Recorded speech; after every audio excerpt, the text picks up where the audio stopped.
Okay, आज हमें क्या पढ़ना था? ओके, ठीक है।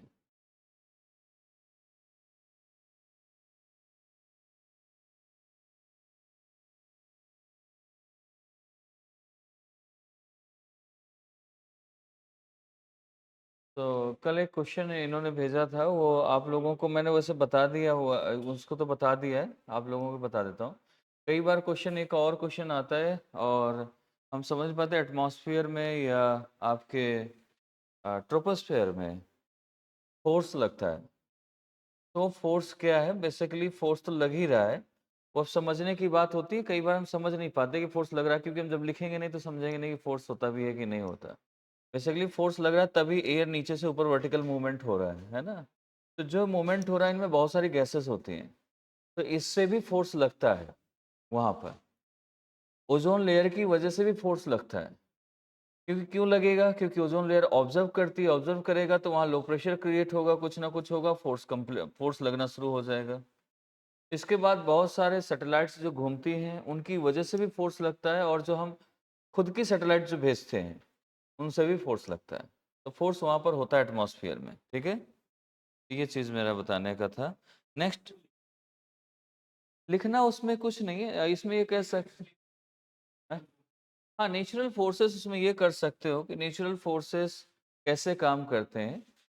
तो नेचुरल फोर्सेस लिख सकते हो पॉइंट में, natural forces are at the atmosphere, sorry, natural forces at the atmosphere are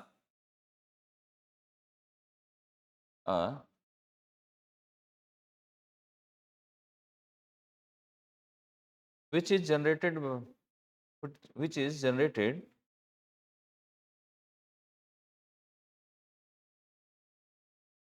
due to the movement of air, movement of air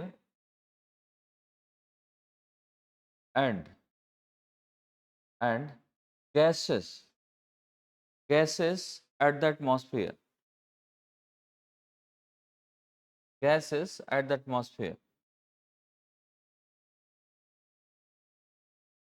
And satellites also are responsible for, satellites satellites are also responsible for anthropogenic force,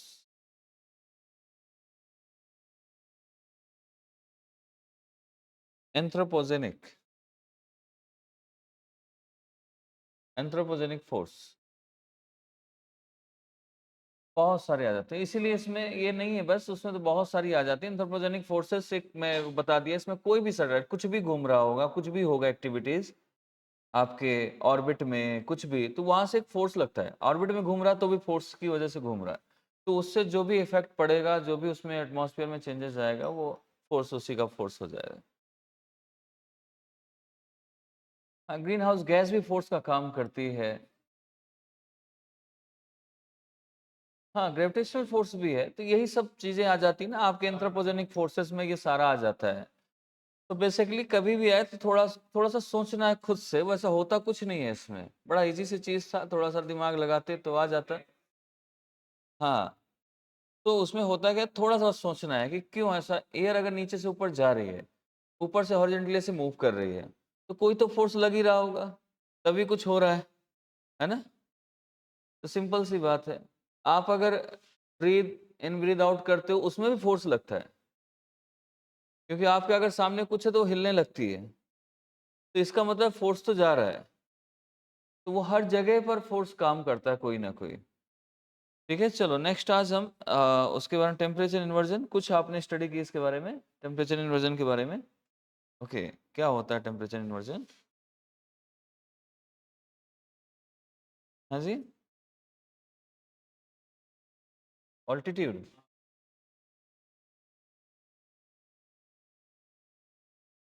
mesosphere में height के साथ decrease हो रहा है। अच्छा, और कहाँ हो सकता है? लैप्स रेट बढ़ने के साथ साथ लैप्स रेट जिसमें आ जाए। ओके, ट्रोपोस्फेयर में है ऐसा कि नहीं है? ट्रोपोस्फेयर में टेम्परेचर इन्वर्जन है या नहीं?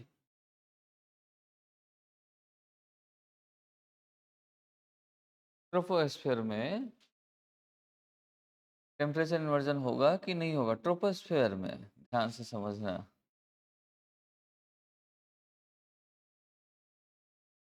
हाँ जी, कहाँ है टेम्परेचर इन्वर्जन? स्ट्रेटोस्फेयर में टेम्परेचर इन्वर्जन है? स्ट्रेटोस्फेयर में भी नहीं है?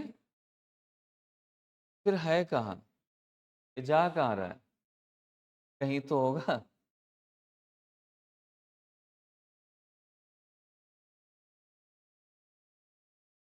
चलो, कोई नहीं, आपको मैं फिर बताता हूँ इसमें से।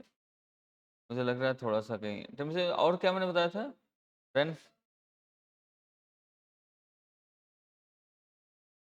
ओके, ठीक है। और कुछ मैंने वो बताया था, रेनफॉल का भी टाइप पढ़ के आना है। गुड। तो हेडिंग डालना है temperature inversion. Topic is temperature inversion.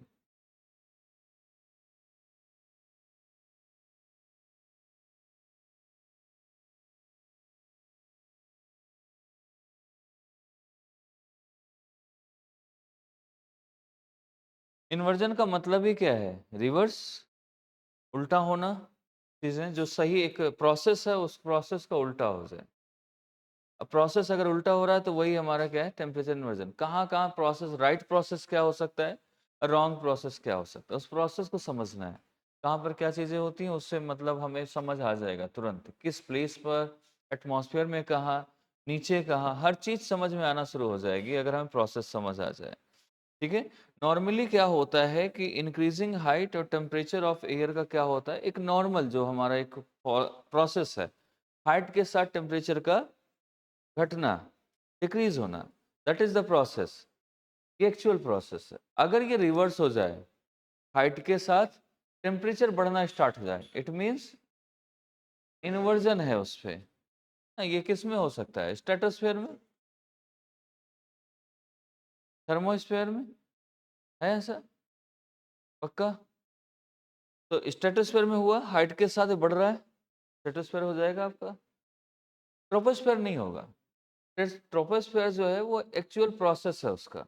Normally हमारा काम होता है, घर में भी आग जलाओ, जितना हाथ नीचे रहोगे आपका जल जाएगा, ऊपर करते जाओगे आपको बच जाएगा, सारी चीजें ठीक होने लगेंगी, राइट? ये एक प्रोसेस है कि नीचे से आग ऊपर, अब जब ऊपर ही जाने पर आग ज्यादा लगने लगे तो कई सारी चीजें आपकी बदलने लगती है, उसी को इन्वर्जन बोलते हैं। हाँ, मतलब इसका प्रोसेस का उल्टा हो जाए। प्रोसेस तो वो उल्ट, वैसे वो देखा जाए तो हाइट के साथ बढ़ रहा है उसका, तो बढ़ रहा है तो वो प्रोसेस तो नहीं ऐसा हो सकता ना, इम्पॉसिबल चीज है। कि सपोज करो आप रोड पे कार पीछे दौड़ाने लगो उसी स्पीड से, ये बाइक उल्टा, बाइक तो उल्टा नहीं जाएगी, बैक गियर होता ही नहीं है ना? और फिर आप कहो कि नहीं, ये वो इन्वर्जन हो जाएगा, क्योंकि ऐसा कोई नहीं करता है। ठीक है, तो इसमें लिख लो normally, normally the temperature,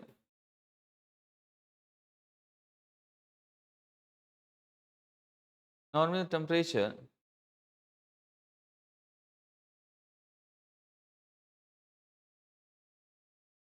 decreases, temperature of air, not temperature was, temperature of air decreases with increasing height.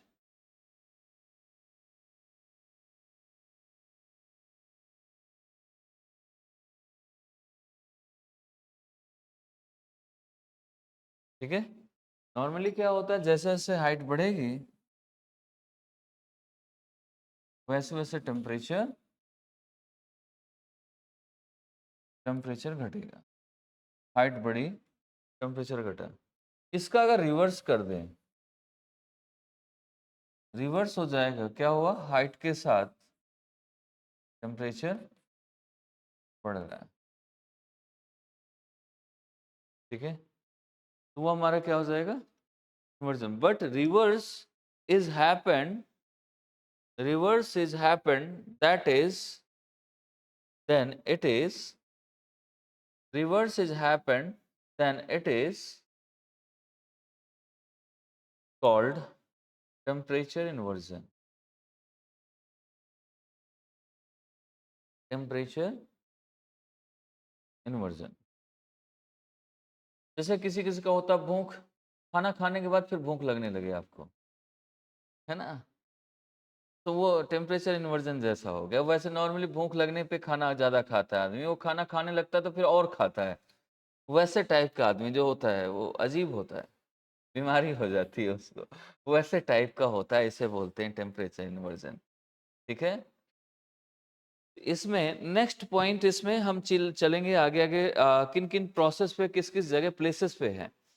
सबसे पहला इसका रीजन जान लेते हैं एग्जांपल में। सबसे पहला atmosphere eight the tropopause, eight the tropopause, eight the tropopause.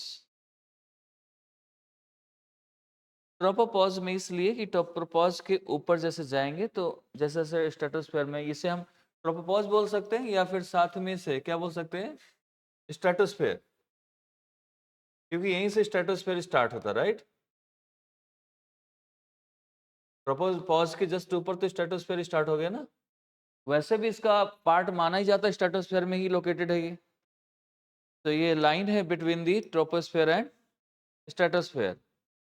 तो स्ट्रेटोस्फेयर यहाँ से स्टार्ट होता है। इसमें हमने क्या पढ़ा था, इसमें हमने डिस्कस किया था ऑलरेडी कि हाइट के साथ टेम्परेचर बढ़ रहा है, हाइट के साथ टेम्परेचर बढ़ रहा है जैसे जैसे ऊपर जाते हैं।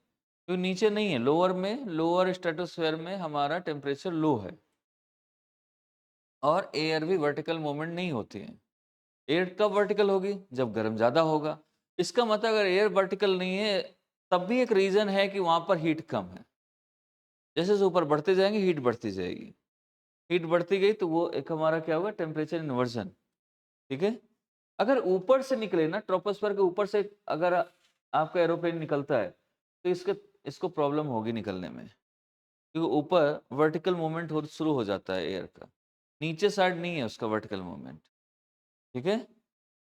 तो इसमें इन चीज को लिख सकते हैं। First example is at the tropopause or stratosphere,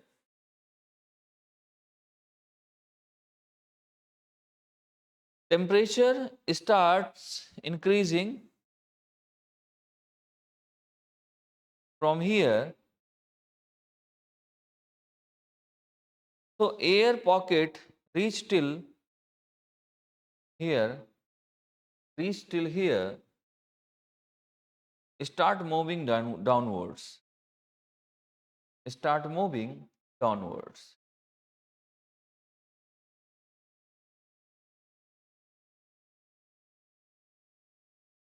So air pocket reach till here, start moving downwards, start moving downwards.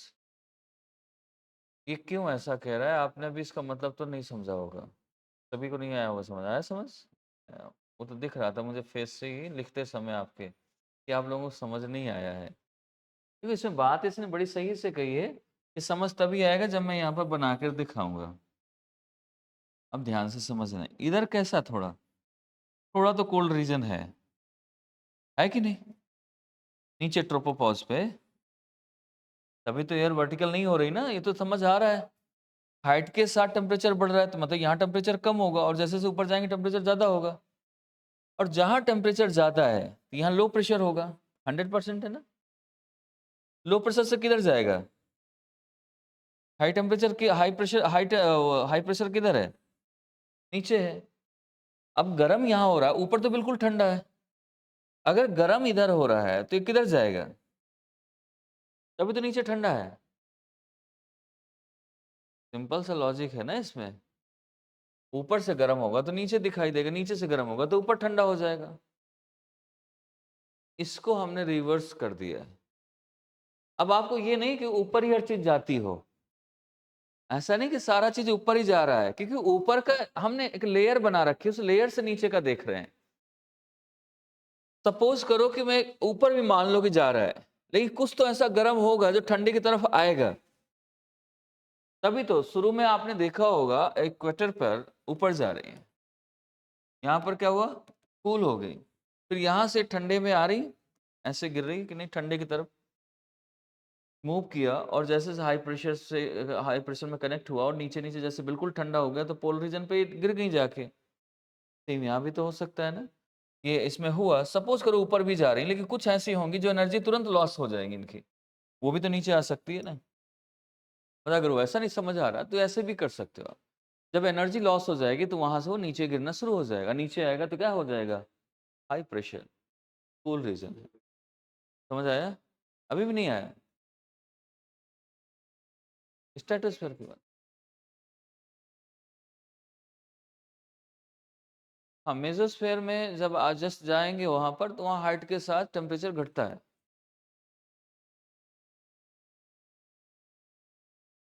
नहीं, ऊपर तो कोल्ड है लेकिन एक लाइन बनती है, जैसे अभी नीचे की हमारी जा रही थी, अभी देखो आप नीचे से जा रही थी, हाइट के साथ टेम्परेचर घट रहा था, लेकिन जैसे ट्रोपोपॉज आया उल्टा हो गया, क्योंकि ट्रोपोपॉज लाइन है ना, वो कुछ ना कुछ उसमें अलग से गैसेज, ओजोन लेयर बनी थी, उसने अपना इफेक्ट डाला।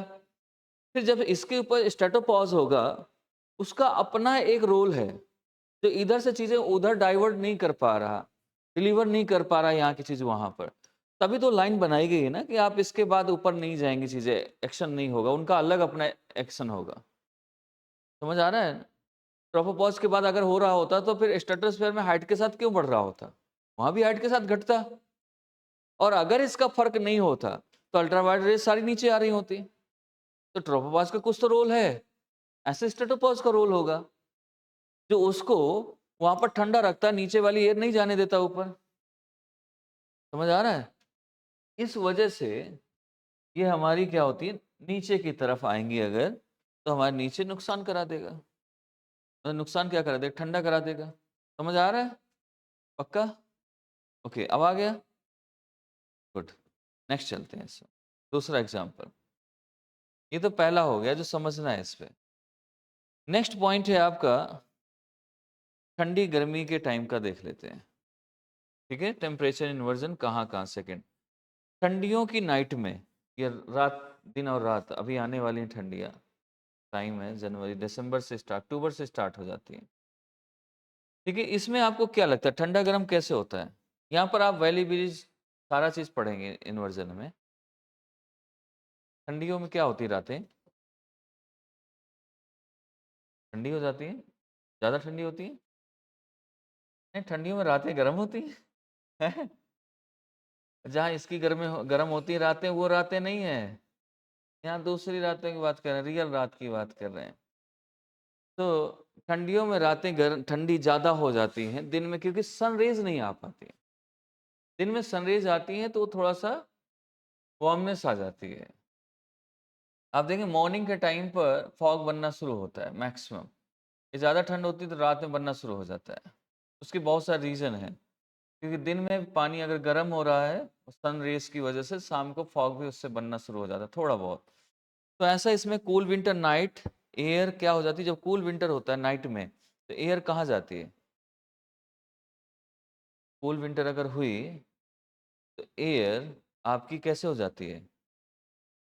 वो भी कूल हो जाती है ना, हो जाती है ना कूल। कूल होगी तो कैसे चलेगी? हॉरिजेंटल। ठीक है। और इन्हीं चीज के हम उसमें देखते हैं टेम्परेचर इन्वर्जन कैसे बनता है, एक बार लिखोगे तो और समझ आ जाएगा। A cool winter night,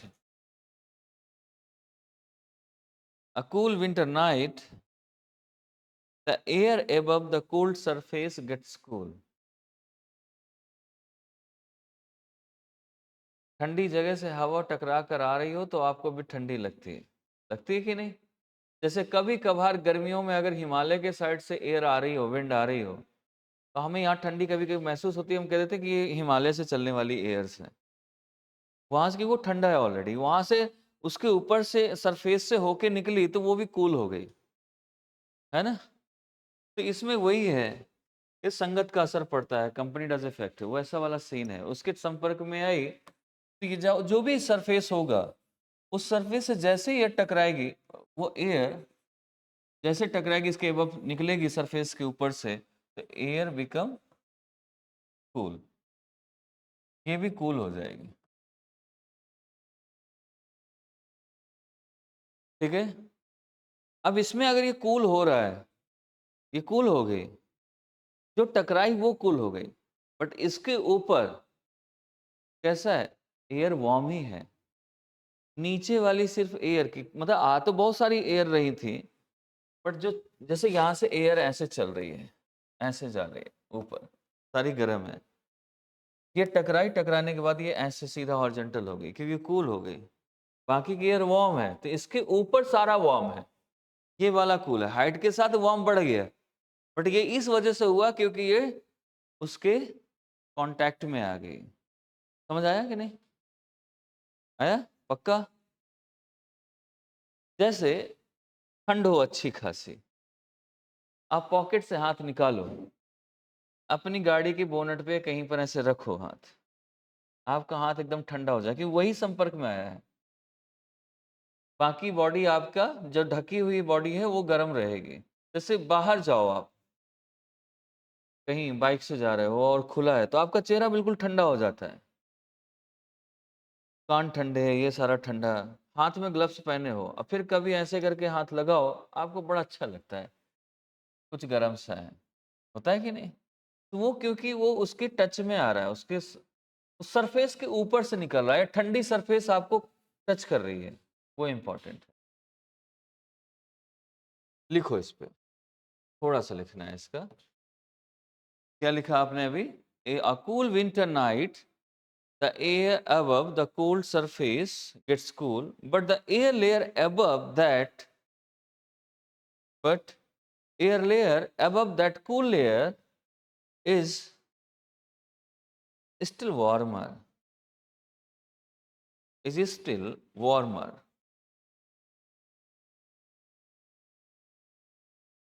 Then by going upward, then by going upward, the air does not get cooler, but air is warmer. But air is warmer.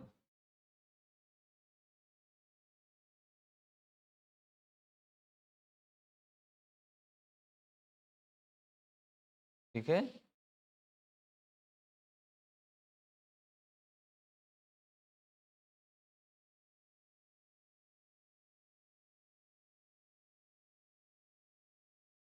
ये वैसा ही होता है जैसे एक मूवी आई थी वरुण धवन की, मैं मैं तेरा हीरो, देखिए। हाँ, उसमें बोलते हैं ना, देखने में स्वामी एंड उस टाइप का लगता हूँ, लेकिन वो बोलता है मैं हूँ बड़ा। हाँ, वो आपको मालूम है बाकी किसी से। तो ये वैसा है, नीचे का बस सिर्फ कूल है, ऊपर वैसे ही गर्म है वो। ऊपर की लेयर क्योंकि टच में नहीं आई आपके, जब टच में आ जाएंगी तो सारी चीजें ठीक हो जाएंगी। तो वो जहां जहां टच में आएगा वहां वहां वो कूल हो जाएगी। जहां सपोज करो कि ये एयर है, मतलब कितनी लेयर का, जहां तक वो थोड़ी दूर तक तो जाती है, बहुत ऊपर तक नहीं लेके जाते, थोड़ी दूर तक ऐसा होता है कुछ एरिया में। जैसे कभी कभी इक्वेटर में अभी तक आपने क्या पढ़ा, कई बार उसकी वजह से वहां पर सैलिनिटी कम हो जाती है, रेनफॉल की वजह से टेम्परेचर भी कम हो जाता है। सेम यहाँ भी है, कुछ एरिया में होता है, बाकी तो फिर हाइट के साथ टेम्परेचर घट ही रहा है। ट्रोपोस्फेयर में, हमारा ट्रोपोस्फेयर अब हमारा यहाँ पर है, तो यहाँ पर हाइट के साथ तो टेम्परेचर घट ही रहा है, बट वही हाइट में भी अगर वो एयर कभी आपके कोल्ड रीजन से टकराई या कोल्ड सरफेस से वो टकराना शुरू हुई, तो वो एक लेयर ठंडी हो जाएगी बाकी ऊपर की लेयर से। तो थोड़ी दूर तक तो उसका घटेगा, फिर बढ़ेगा, फिर घटना स्टार्ट होगा। तो थोड़ा दूर जो भी उसका एरिया फिक्स हो जाएगा उसमें आपका टेम्परेचर बढ़ रहा होगा विद इन ट्रोपोस्फेयर। ट्रोपोस्फेयर में वैसे देखो दो लॉजिक है इसमें, एक तो पहला लॉजिक नहीं, साइंस है बेसिकली। पहला क्या है कि पहला तो ये है कि हाइट के साथ ट्रोपोस्फेयर में हीट घटती है ना, डिक्रीजिंग विद इंक्रीजिंग हाइट, ये आपका ट्रोपोस्फेयर में है। But in the some conditions कह सकते हो, कुछ ऐसी चीजें हैं, सम प्लेसेस या कुछ ऐसा कर दो उसमें, अगर वो एयर जो घट रही है जाते समय, वार्म तो है ही है नीचे, अगर वो वार्म एयर भी किसी से ऊपर जाते समय कहीं कोल्ड सरफेस से टकरा गई, तो वो जो नीचे की लेयर है जो टकरा रही वो कूल हो जाएगी, बाकी की नहीं कूल होगी। समझ आया? वही मैं समझाना चाह रहा था, ठीक है। नेक्स्ट है third, valley inversion. Valley valley valley जानते हो ना?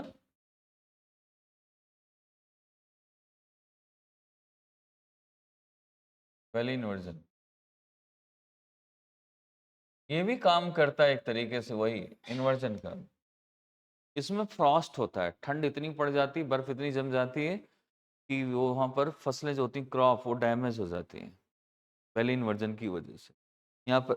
यहाँ पर विंटर में क्या होता है, विंटर में मैक्सिमम विंटर टाइम पे आप देखो, आप पहाड़ों पे नहीं रह सकते हैं विंटर टाइम में, बड़ा ठंड हो जाती है, बहुत ठंडक हो जाती है उधर। तो इसमें जब ठंडी हवाएं चलती हैं विंटर में, तो विंटर में क्या होगा, कूल एयर, क्योंकि अब ऊपर क्या है, बहुत ठंडा है, कूल एयर है, वो किधर जाएगी, जहाँ गर्मी होगी। गर्मी किधर होगी, नीचे साइड। जैसे जैसे ऊपर से नीचे उतरोगे आपको गर्मी मिलने लगती है। आप छत पे खड़े हो जाओ, रात में सो जाओ, ठंडी हो, छत पे जाओ, आपको बहुत ठंड लगेगी। आप नीचे उतर के आओ, आपको कम ठंड लगेगी, और नीचे आओगे आपको बहुत कम ठंड लगेगी ना। सॉल डाल के भी बैठ सकते हो, ऊपर सॉल डाल के भी कुल्फी हो जाना है, कोई फर्क नहीं पड़, बहुत ठंड पड़ेगी। तो सेम सी रीजन यहाँ पर भी है। अब यहाँ ठंड है, तो ठंड है तो यहाँ सारी एयर कैसी हो जाएगी, ठंड हो जाएगी, बिल्कुल ये भी ठंडी हो जाएगी। अब ठंडी हो जाएगी तो यहाँ पर बनेगा हाई प्रेशर। अब होता क्या है कि दिन में सनरेज निकलती है, सनरेज निकलती है तो ये रात दिन में गर्म होते हैं और ये थोड़ा ठंडा होता है। अब कैसे ठंडा होता है मैं बताता हूँ। अब यहाँ पर क्योंकि कुछ लोग रहे होंगे, कुछ भी होगा, तो यहाँ पर ये देर से, क्योंकि यहाँ धूप देर में पहुंचती है, यहाँ पहले पहुंचेगी। जब धूप पहुंचेगी तो यहाँ ठंडा होना शुरू हो जाएगा, यहाँ धूप पहुंचेगी, और इतनी जल्दी यहाँ पर स्पेस नहीं है कि खुला स्पेस हो तो एकदम से ठंडा और एकदम से गर्म हो जाए, नहीं हो सकता, क्योंकि ये ऐसे वैल्यूम बना हुआ है। अब रात में ये ठंडा होना शुरू हुआ, ये किधर जाएगा, high pressure to low pressure. यहाँ पर क्या है, लो प्रेशर है, ये ऐसे मूव करना शुरू करेगी।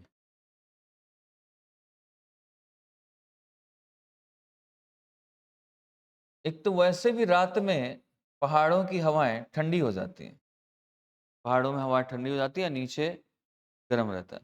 और ये ठंडी की बात कर रहा है, तो ठंडी में जब ऊपर से आती है ना, एयर पूरी फ्रीज हो जाती है। क्या हो जाती है, फ्रीज होती है। तो फ्रीज होता है नहीं, बर्फ जम जाता है उसमें। तो यहाँ पर अगर यहाँ पर क्रॉप है तो इसके ऊपर सभी में बर्फ जमती हुई चली जाएगी नीचे।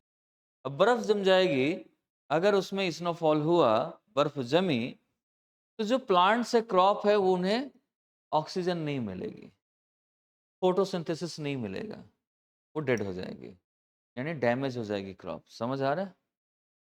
बर्फ से ढक दिया जाए आपको पूरा, तो आपको सांस नहीं मिलेगी।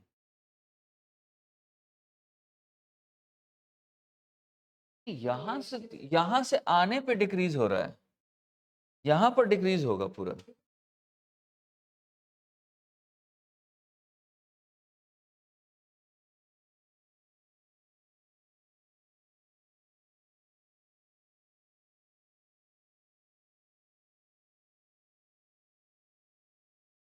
अभी बस थोड़ा देर रुकना है, थोड़ा सा समझोगे समझ आ जाएगा। अभी पूरा आपने सुना नहीं है, अभी तो ये मैं सिर्फ इसका ट्रेलर है, अभी इसके बाद और कहानी आएगी। ये तो सिर्फ बता रहा हूँ कि कैसे टेम्परेचर गर्म और ठंडा हो रहा है, कैसी चीजें बन रही हैं। फिर इसमें बताऊंगा इन्वर्जन कहाँ है। इन्वर्जन तो अभी बताया ही नहीं है, अभी तो सिर्फ मैं प्रोसेस बता रहा हूँ। ठीक है, ऐसा थोड़ा ना यूपीएससी में एडमिशन लिया यहाँ पर और आईएएस बन गए, उसका भी प्रोसेस है ना।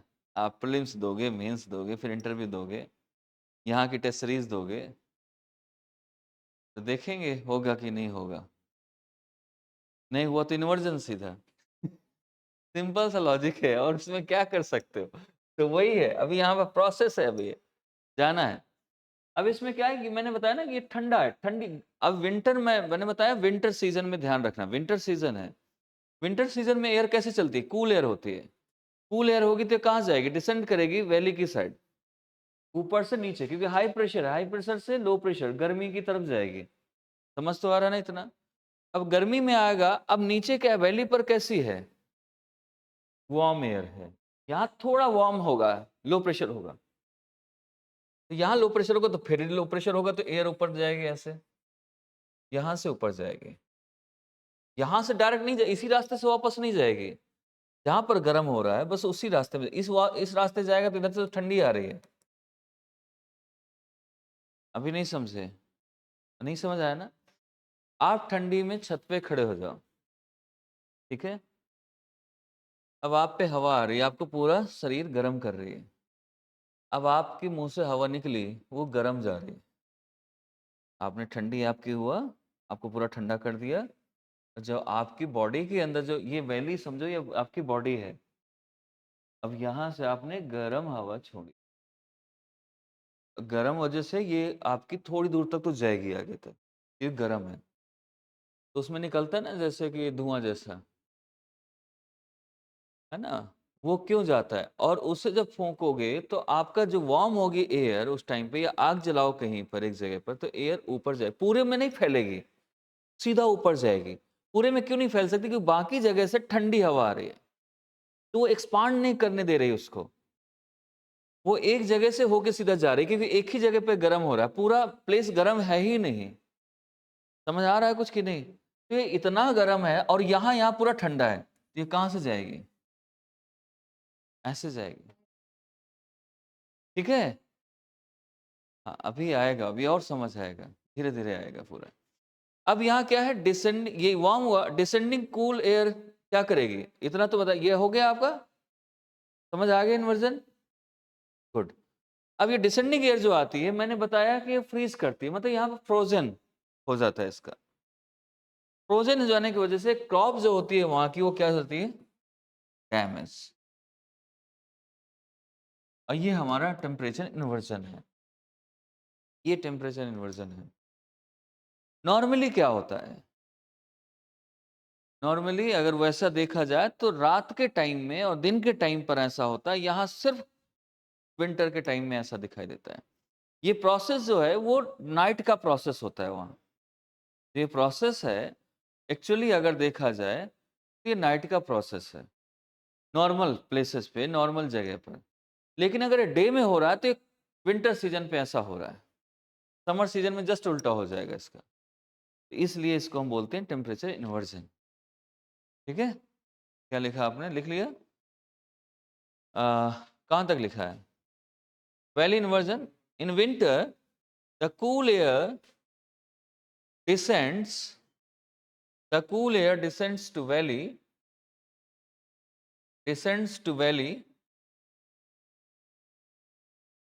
and uplift the warm air of the valley,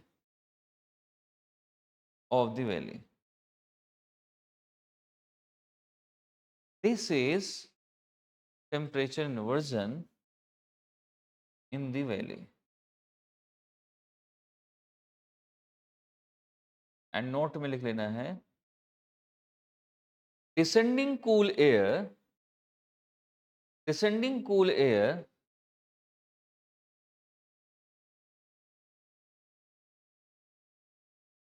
damage the crop,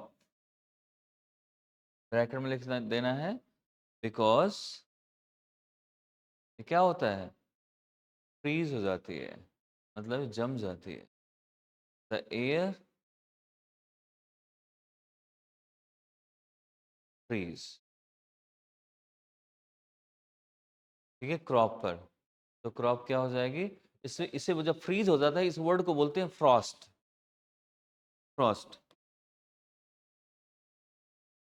freeze से फ्रॉस्ट है। अब फ्रॉस्ट होना मतलब बर्फ जम जाना। अब फ्रॉस्ट होगी तो बर्फ को, अब प्लांट को, जो क्रॉप है उसको ऑक्सीजन एंड फोटोसिंथेसिस नहीं मिलेगा, तो वो डेथ। लिख लो इसको।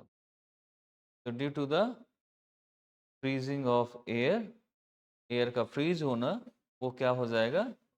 फ्रॉस्ट। एंड फ्रॉस्ट की वजह से क्रॉप कैन बी डैमेज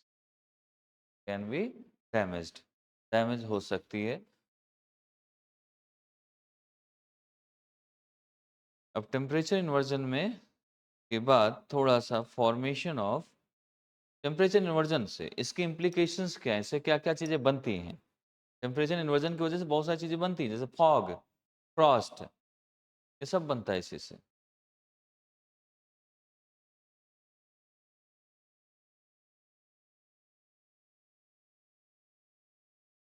वैसे हमने 3 रीज़न बताए अभी, 3 हुए ना? Examples, okay.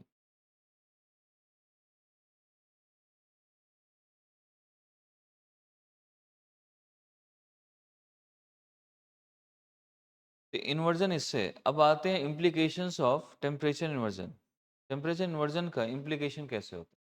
लिख लो, हेडिंग डालो, टेम्परेचर इन्वर्जन, इम्प्लीकेशन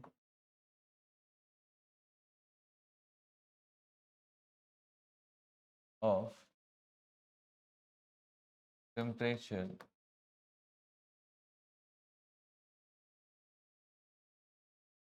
इन्वर्जन। अब इम्प्लीकेशन में क्या-क्या फॉर्मेशन होगा इसमें से? कुछ फॉग का, कुछ स्मॉग का, कुछ क्लाउड का, ये भी इसी का रीज़न है। ये भी इसका मामला है, टेम्परेचर की वजह से ऐसा हो रहा है, चीज़ें बन रही हैं। तो आपको इसमें थोड़ा-सा लिखना है सबसे पहले formation of fog. Number 1 is formation of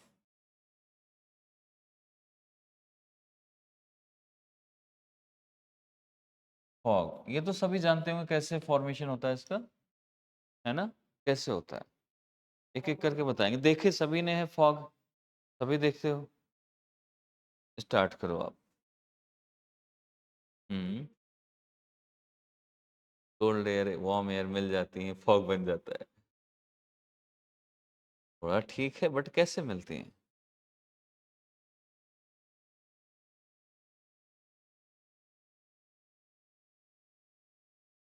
ऐसा तब फॉग बनता है जब नीचे कोल्ड हो, ऊपर वार्म हो, ऐसा? कि ऊपर कूल हो, नीचे वार्म हो, ऐसा? ये कोई नहीं, ये छोड़ दो। और बताओ, आप किसी के बताना है, अपना हाल-चाल नहीं बताना है। हाँ,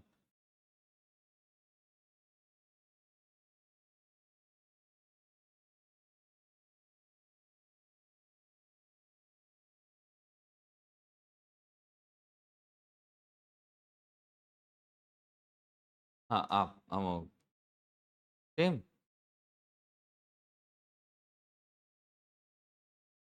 कंडेंस तो होता है, नीचे से वार्म एयर जा रही है, इसका मतलब। तभी तो ऊपर कंडेंस्ड होगा ना, नीचे से जाएगा, कुछ तो लेके जाएगा मॉइस्चर ऊपर लेके। हाँ जी, आप ये फॉग हो गया कि बारिश करा दी तुमने? ड्रॉपलेट में टूटेगा तो बारिश नहीं हो जाएगी? फॉग में भी होती है बारिश थोड़ी बहुत? बूँदें पड़ती हैं? क्या बात है! होती हैं, टिनी ड्रॉपलेट्स होती हैं। मैं जो बोल रहा हूँ ऐसा नहीं कि वो झूठी हो या सच्ची हो, थोड़ा तो अपना भी सेंस लगाना है। टिनी ड्रॉपलेट्स होती हैं ना, बूँदें-बूँदें पड़ जाती हैं, उसे पत्तों में देखो सुबह-सुबह, ओस टाइप की। फिर इतना ज़्यादा क्यों सोचना, डरना नहीं है चीज़ों को ना। अगर हाँ जी, आप सेम? ये तो गलत बात है। सेम ऐसे सेम कैसे बोल देते हो एक-दूसरे को? Same sir, same. हैं? सेम क्या होता है? कल के दिन उसने शादी कर ली, तुम भी शादी कर लोगे? सर सेम, मैं भी शादी करता हूँ अभी। ऐसे थोड़ा ना होता है। यथार्थ, बोलो। एक कृष्ण भगवान के दोस्त थे पार्थ, है ना? तुम हो यथार्थ, बताओ।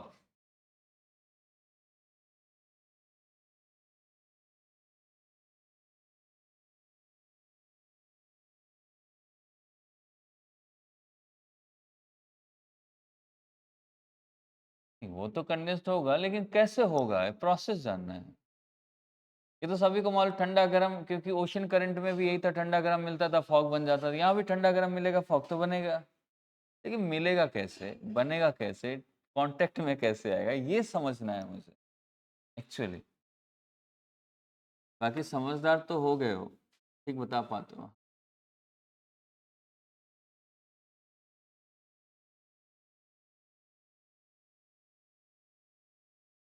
Warm air is cooled by cold air.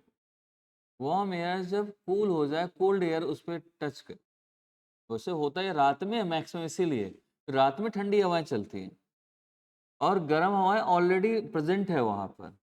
तो प्रेजेंट वार्म एयर में जब कूल एयर आएगी, वो अगर उसको टच करेगी तो वहां पर फॉग बनना स्टार्ट हो जाएगा।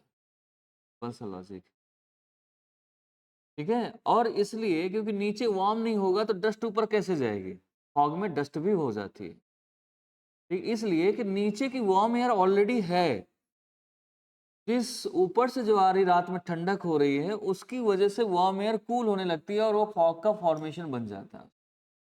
समझ आया? तभी तो नीचे से वार्म एयर थी, थोड़ा बहुत वाटर था कहीं, वो भी ऊपर जा रहा था, बट जैसे ठंडा होने लगा वो वहीं पर कंडेंस्ड होना शुरू हो जाएगा। ज़्यादा ऊपर नहीं उठ पाता, बहुत ज़्यादा वार्म नहीं होती तो ऊपर जाके बारिश कराते हैं, बट जैसे वो ठंडी हो जाएगी तो वहाँ पर थोड़े थोड़े छोटे छोटे ड्रॉपलेट में, टीनी ड्रॉपलेट्स में टूट जाएगा। लिख सकते हो इसमें, warm air, when warm air cooled by cold air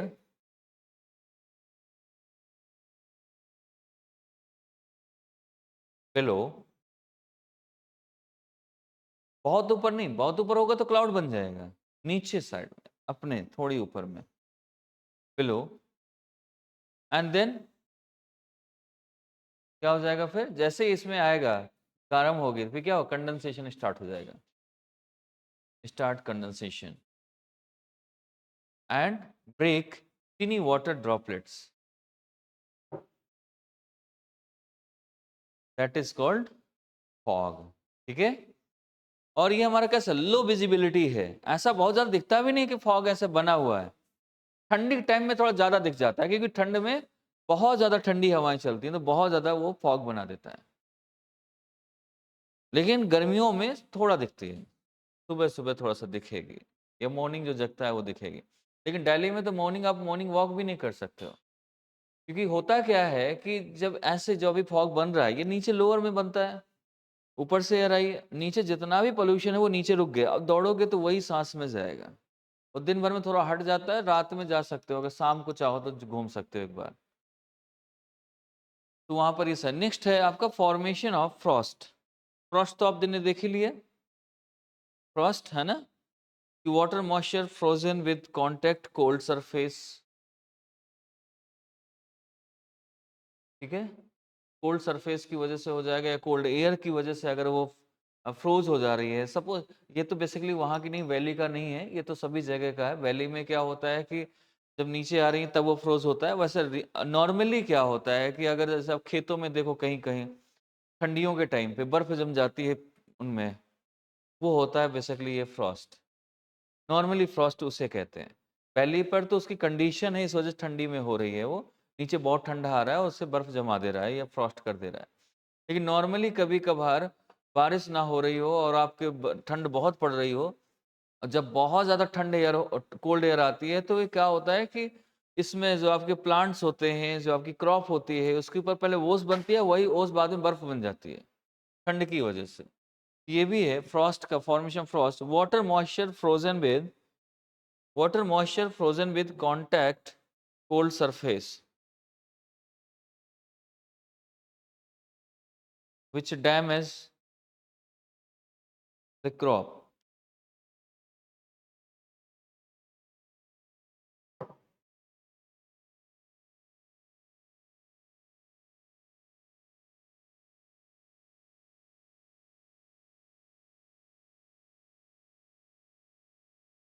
inversion का एक और काम है आपकी, कई बार जो रेनफॉल होता है रेनफॉल को भी डिस्करेज कर देता है। जहाँ पर रेनफॉल होना चाहिए वहाँ पर नहीं हो पाती, जहाँ पर नहीं होना चाहिए वहाँ हो जाता है। कई बार इसकी टेम्परेचर इन्वर्जन से ऐसा होता है। टेम्परेचर इन्वर्जन जिस जिस जगह पर ऐसा है, सपोज करो कि हाइट के साथ उसे बढ़ना था लेकिन हाइट के साथ वो घट रहा है, जहाँ पर घटना था वहाँ बढ़ रहा है, उल्टा हो रहा है ना। उल्टा होगा तो फिर उस जगह बारिश कैसे हो जाएगी, और ड्यू टू सम कंडीशन, जैसे मैंने वैली में बता दिया, वहाँ बारिश हो जाना चाहिए था क्योंकि, लेकिन वो वैली है, उल्टा सिस्टम है, तो वहाँ पर बारिश नहीं हो पा रही, बाकी जगह बारिश हो जा रही है। अब आप इसमें जाओ लैटिट्यूड में, अभी अपने लैटिट्यूड में क्या है, अपने इसमें आप इस वाले एरिया पे जाओ आप, हिमालय वाले पे। यहाँ पे भी टेम्परेचर इन्वर्जन हो जाता है।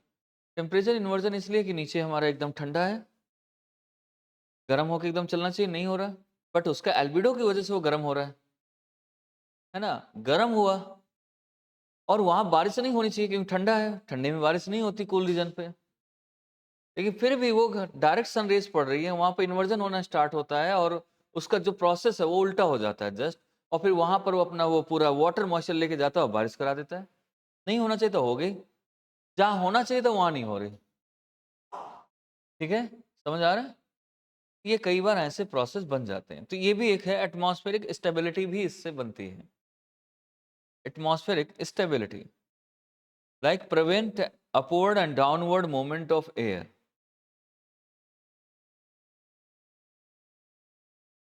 एटमॉस्फेरिक स्टेबिलिटी का मतलब prevent upward and downward movement of air which discourage rainfall.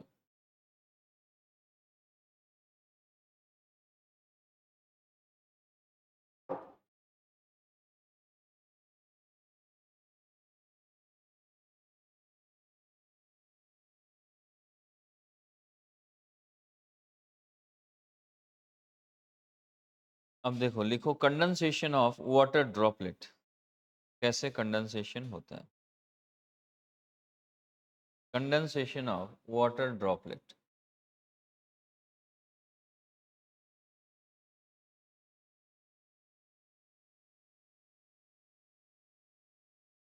ये कैसे कैसे बनता है, एक प्रोसेस बता देता हूँ। अगर ऐसा चीज हो रहा है कुछ ना, कंडेंसेशन ड्रॉपलेट का कहो या फिर वाटर वेपर का कहो, मॉइस्चर लेके जाती है, अगर सबसे हाइट पे बने यहाँ पर एट द हाइट, तो क्या बनता है? क्लाउड। ये याद रखना। अगर यहाँ कंडेंसेशन हो रहा है हाइट पे सबसे ऊपर, तो क्लाउड बन जाएगा। उसके थोड़ा सा लोअर हाइट पर करें, ये लोअर लेवल पे बात करें, सबसे हाइट पे होता है ना क्लाउड, क्योंकि आपका ऊपर फॉग बनेगा तो आपको पता कहाँ चलेगा ऊपर क्या हो रहा है, वो भी क्लाउड ही दिखेगा हमको, तो उसे क्लाउड बोल देते हैं। फॉग का ही है, एक वर्जन है उसका जो ऊपर जाके बन रहा है। नेक्स्ट क्या है? एट लोअर लेवल, ये क्या बनेगा हमारा? फॉग बन जाएगा। इसके और आ जाओ कोल्ड सरफेस में, जहाँ पर कोल्ड सरफेस हो, जैसे कि आपका कोई हिमालय वाला टाइप का या कुछ ऐसा हो, वहां पर यहाँ पर ड्यू ड्रॉप बनते हैं ऑन दी कोल्ड सरफेस।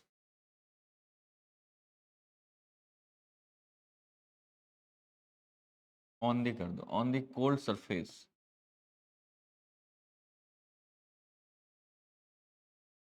यहाँ पर क्या बनेगा? Dew drop.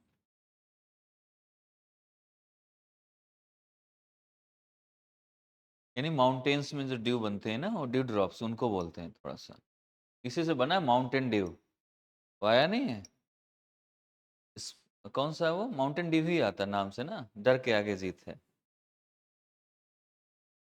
तो वही है यहाँ पर।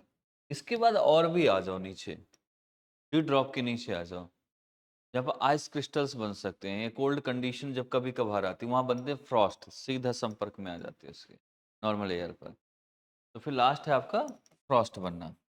यानी नॉर्मल प्लेन पर जब चीज़ें बनती हैं, तो वहाँ पर आप कह सकते हैं ice crystal in extreme cold conditions. ये भी है at the surface, at the surface.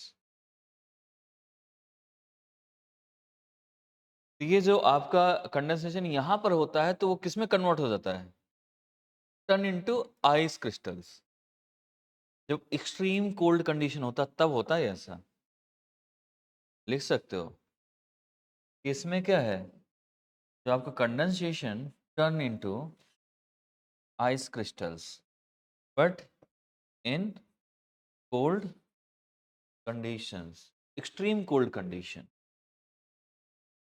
बहुत ज़्यादा ठंडा होगा तब ऐसा होता है। जब कहते हैं ठंडी बहुत पड़ रही है, 2 डिग्री हो गई, माइनस में पहुंच गया, तब ऐसा। अब तो ठंड भी उतनी नहीं पड़ती जैसे पहले पड़ती थी, पहले तो बहुत ठंड पड़ती थी। वैसे भी आपको मालूम होगा कभी कभार आपके पाइपलाइन फट जाती ठंडियों में, जानते हो क्यों? क्योंकि ठंडियों में जब होता है, अगर बर्फ जम गई और उसका 4 डिग्री से सेल्सियस कम हुआ, तो पाइप फट जाता है, कि बर्फ जम जाती है 4 डिग्री से, है ना? इसलिए पाइप फटते हैं। हाई प्रेशर होगा, हाई प्रेशर में वैसे वो बाहर नहीं करेगा, बट वो जम जाता है तो चीज़ें आना-जाना, उसका पानी बंद हो जाता है, और जमता है तो वो अपनी जगह बनाने की कोशिश करता है उसमें ज़्यादा से ज़्यादा, इसलिए पाइप फटते हैं। कि बाहर से तो पानी फ़ोर्स में आ रहा है, वो निकल ही नहीं पा रहा, कुछ तो ऐसा होगा उसमें। लोहा होता है तो वो कई बार उसको तोड़ देता है। तो ये भी इसका पार्ट है। तो ऐसी बहुत सारी चीज़ें मिलती हैं। किसी-किसी को ठंडी नहीं लगती है, कभी-कभार मैंने देखा है। ठंड में ठंड नहीं लगती ना किसी-किसी को? लगती? ऐसा है? पक्का? क्योंकि मेरे उसमें एक था लड़का बहुत पहले, जब मैं बीएससी वालों को पढ़ाता था। वो अगर जिस दिन स्वेटर हाफ स्वेटर पहन के आ जाए, इनर-विनर नहीं, वार्मर नहीं पहनना उसे, सिर्फ़ हाफ स्वेटर पहन के आ समझो उस दिन आपका 2 डिग्री से 3 डिग्री से नीचे होगा, तब वो हाफ स्वेटर डाल के आता था। हाथ वो भी नहीं कभी सेकता था आग में। आग में कभी हाथ नहीं सेकता था। नॉर्मली वो, जैसे वो पहले शाहरुख खान एक टी-शर्ट नहीं पहन के आता था, वो जो जिसमें जाली हो टाइप का, जाल टाइप का होता था, बस पूरा बॉडी इधर से उधर दिखता है। वैसे शर्ट पहन के आता था हमेशा पूरी ठंडी में। उसके ऐसे नहीं हाथ-पाँव काँप रहे हों, ऐसा भी नहीं है। वो ये कहता था, सर आप लोगों को बड़ी ठंड लगती है, सभी को बोलता था।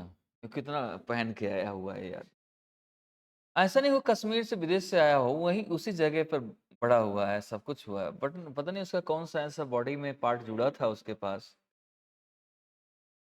हाँ, किसी का तो होता है, कुछ नया भगवान ने अलग से पार्ट जोड़ दिया होगा इसमें, इनबिल्ड, तो वो चीज़ें आ गई, या कभी-कभार था बिल्कुल पतला-सा, लेकिन ठंड नहीं लग रही थी, तो हो सकता है जान ही ना रही हो शरीर में, तो इसलिए हाँ, कभी-कभार होता है ना, जब हड्डी ही हड्डी है, तो हड्डी कहाँ टकराएँगी आपस में? ज़्यादा लगती है? अच्छा, मुझे शायद मैंने कहा शायद ऐसा हुआ हो उसके साथ। नेक्स्ट चलते हैं। यहाँ तक फ्रॉस्ट तक आ गया समझ? अब आते हैं इसमें reason for formation of fog. Reason क्या है इसका? तो ये ऑलरेडी आपने लिख रखा है। 2 रीज़न है, एक तो रीज़न मैंने बताया वो, और दूसरा फॉग का रीज़न है कोल्ड करंट, ओशन करंट मिलती है। ठीक है? तो आपका रिवीजन हो जाएगा। ओशन करंट्स में पढ़ा है ना? कोल्ड करंट, वार्म करंट जब मिलती हैं आपस में, नहीं पढ़ा आपने? चलो। वार्म करंट और कोल्ड करंट जब भी आपको मिलती हैं, तो वहाँ पर आपके ठंडा-गरम मिलेगा, फॉग बन जाएगा। सिंपल सा याद रखना है उसमें। ठीक है? अब चलते हैं कि इनकी डिक्रीजिंग लेवल ऑफ विजिबिलिटी कौन से सबसे ज़्यादा दिखता है, कौन सबसे कम दिखता है। नंबर 1 देखो, डिक्रीजिंग लेवल ऑफ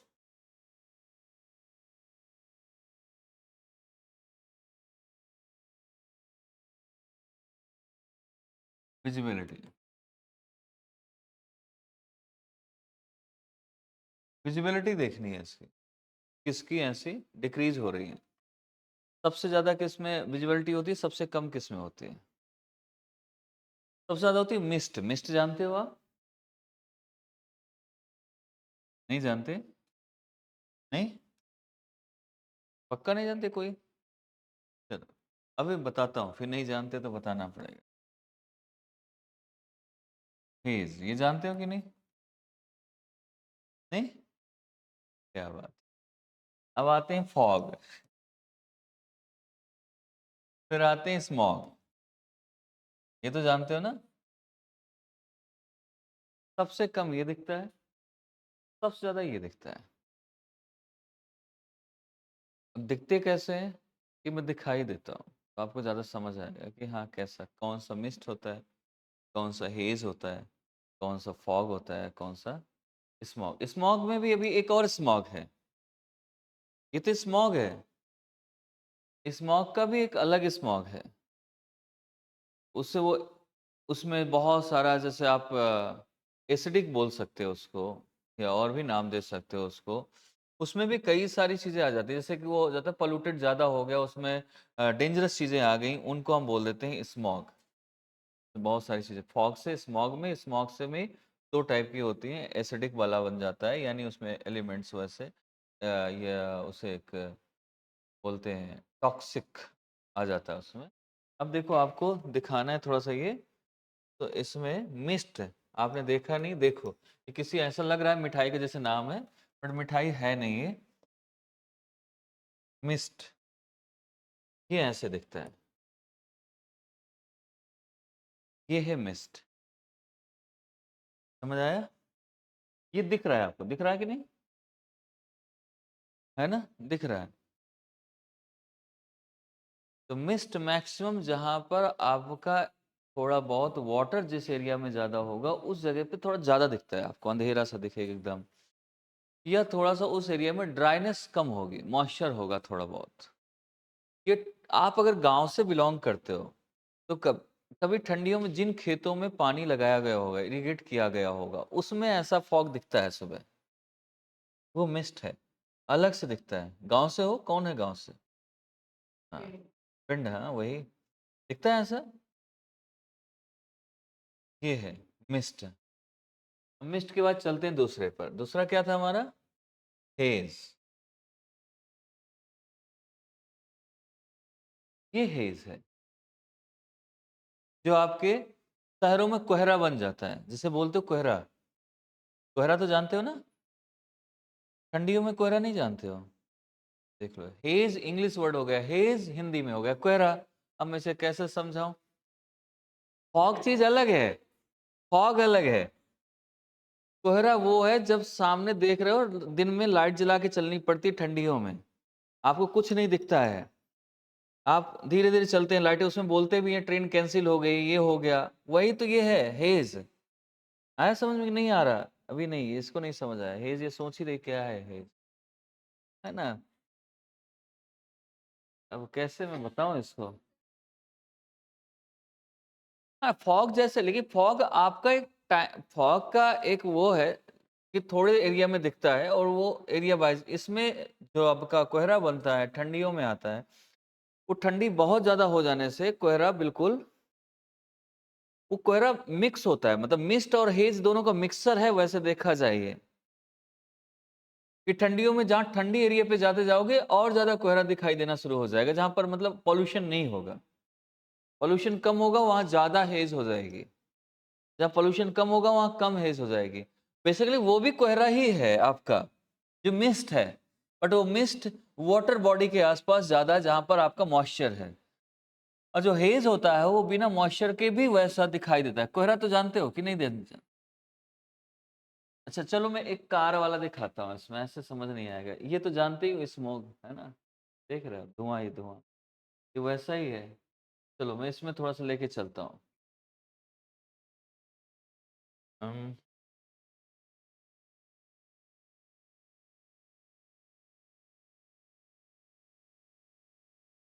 कैसे निकालूँ मैं उसको? समझ नहीं आ रहा है।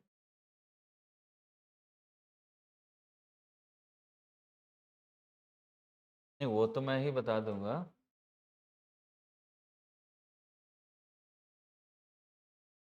ये नहीं सेम एज़ अ फॉग नहीं है, फॉग जैसा ही है बट इसमें क्या है सारा फॉर्मेशन है फॉग का ही, ठंडा-गरम मिलना ही। बट उनकी विज़िबिलिटी के हिसाब से बस बताया जा रहा है सारा फॉग का फॉर्मेशन। बहुत हाइट पे होगा तो भी फॉग है बट वो कंडेंसेशन हुआ और वो बन गया कैसा? क्लाउड बन गया। उसके नीचे वैसे बन गया, ये भी फॉग का ही है लेकिन ये विज़िबिलिटी के हिसाब से फॉग बताया जा रहा है। ये हैं सारे फॉग ही। बट पहला फॉग जो है वो आपका इरिगेशन सिस्टम के आसपास, वाटर बॉडी के आसपास बहुत ज़्यादा विजिबल होता है, दिखता है कि ऐसा लग रहा है कि यहाँ से धुआँ ही धुआँ दिख रहा है ऐसा। जो बिना उसके भी सभी जगह दिखाई दे जिसे हम कोहरा बोलते हैं। अब थोड़ा-सा ला ठंडियों में आप कभी कार चलाए हैं? यस? बाहर देखते हो दिखाई देता है ठंडियों में? थोड़ा-थोड़ा दिखता है ना? थोड़ी दूर तक। वही जो दिख रहा है ना, वही हेज़ है। वो जो उस तरह का बना हुआ है जिसमें आगे नहीं दिखाई देता, वो हेज़ है बेसिकली। समझ आ गया कि नहीं? नहीं। हुँ। रोड में चला रहे हो कार, आपको आगे दिख नहीं रहा, तो ये हेज़ ही तो है, ठीक है? फिर इसके बाद और थोड़ा-सा कम आ जाए, विज़िबिलिटी हो जाए, मतलब विज़िबिलिटी और कम हो जाए तो वो हो जाए फॉग। कि फॉग को इतना सुबह नहीं देख पाते हम, थोड़ा बहुत दिखता है कि लगता है अच्छा ओस पड़ी हुई है क्या? थोड़ा-सा ऐसा। फिर और भी ना दिखाई दे, वो होता है स्मॉग। स्मॉग बहुत कम दिखाई देता है, तो वो हमारा क्या हो गया स्मॉग में आ गया। समझ आ गया? नहीं आया समझ? देखते जाओ ऐसा, यही सारा चीज़ है। फेज़ के ही सारे पार्ट हैं इसमें। फॉग देखना है तो ऐसे देख लो, ये फॉग है। देखो, वो एक ही जैसा दिखा के रखा है उन्होंने। अब इनको खुद नहीं पता कैसे दिखाएँ, ये कन्फ्यूज़ हो चुका है। हाँ, गूगल को भी नहीं पता कि मुझे क्या दिखाना है। हुँ, फॉग में कम, स्मॉग में और कम। पॉल्यूटेड आ जाती है, कार्बन डाइऑक्साइड वो गर्मी में चेंज हो जाता है, वार्म में चेंज हो जाता है, इसलिए फॉग खत्म हो जाती है वहाँ से। स्मॉग भी दिखा दूँ? ये तो कभी यहाँ से आप दिल्ली जाओ, दिल्ली में राजेंद्र नगर पे खड़े हो जाओ, हैं? अच्छा इस चौक पे तो नहीं, लेकिन राजेंद्र नगर में खड़े हो जाओ, फिर देखो, स्मॉग ही स्मॉग घूम रहा होगा, है ना? कभी-कभी तो इस चीज़ की टेंशन होती है कि जो वहाँ पर लड़के-लड़कियाँ हैं, लड़कों को तो चलो पी ही रहे हैं तो उनका तो ठीक है कि 20 सिगरेट के बराबर वैसे भी वहाँ नहीं भी पियोगे तब भी इतना जा रहा है अंदर कि वो उसके बराबर अगर साँस भी ले रहे हो तो 20 सिगरेट ले रहे हो आप, इतना है। साँस लेना ही वहाँ प्रॉब्लम है। अगर साँस लेके समझो इससे अच्छा फिर लोग सोचते हैं पी ही लेते हैं यार। इतना जा ही रहा है तो 2-4 सही। इसके बाद क्या होता है कि गर्ल्स भी उतनी ही पीती हैं। बॉयज़ तो पीते ही पीते हैं, गर्ल्स भी उतनी ही पीती हैं। बराबरी का मामला, इक्वालिटी का मामला है, पियो भाई, कौन मना कर सकता है? सभी का इक्वल इक्वल वो है। बट प्रॉब्लम इस जगह पे नहीं, प्रॉब्लम इस जगह कल अगर उनके बच्चे हुए, तो जो माँ खाती है, पीती है, वही बच्चे की आदत पड़ जाती है। बच्चा जैसे ही रोएगा, वो कहेगा मम्मी एक सिगरेट, क्यों मम्मी ने ऑलरेडी पी रखा है, मम्मी की सिगरेट छूट नहीं रही थी। होता है ना कि जो मम्मी देख रही, कर रही है, खा रही है, पी रही है, बच्चे को वही सेहत में असर पड़ता है। तो नशेड़ी तो पैदा ही होना है उसको, पैदा ही नशेड़ी होगा वो और कुछ सोचेगा ही नहीं। इसलिए हमें मेंटेन करना बहुत ज़रूरी है चीज़ों को देखकर। तो वहाँ पर आपको स्मॉग दिखाई देता है, तो स्मॉग आपको देखना है वैसे तो ये है स्मॉग, देख लो।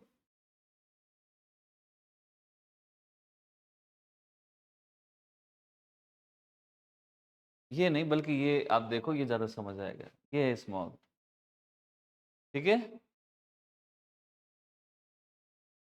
जैसे अभी इनमें अब इंजन में उसके रेलवे रेलवे इंजन में रेल इंजन में अब थोड़ा-सा कोयला कम करते हैं, पहले स्मॉग बहुत होता था, कोयले की वजह से पॉल्यूशन बहुत बढ़ता था, कार्बन डाइऑक्साइड बहुत आता था, तो उसमें कोयला डालते थे। फिर डीज़ल आ गया अब लाइट वाली आ गई चीज़ें, तो काफ़ी अब कम हो रहा है, लेकिन सभी जगह इलेक्ट्रिसिटी नहीं है, तो वहाँ पर सब जगह नहीं ऐसा हो पाता है।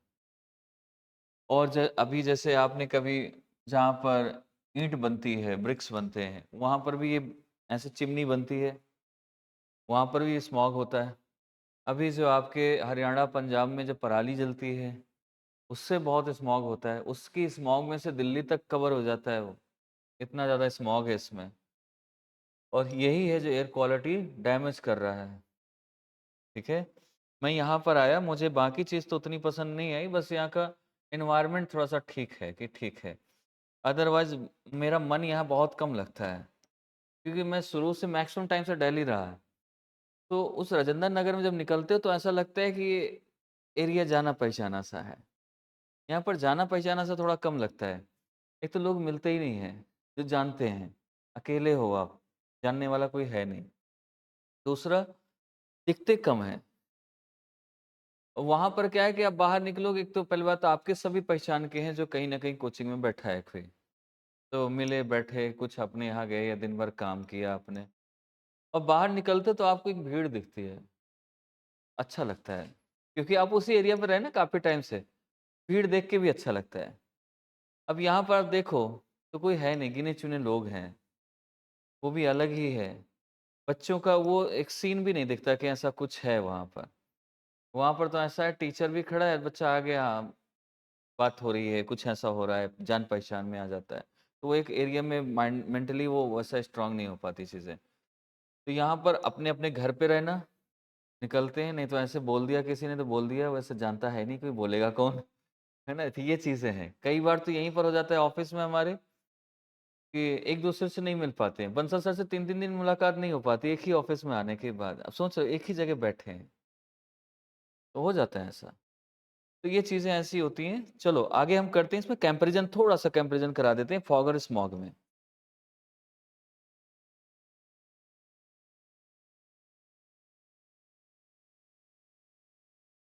ये वेरी तो आप देखो थोड़ा-सा आपका गाँव वाला एरिया ले लो आप।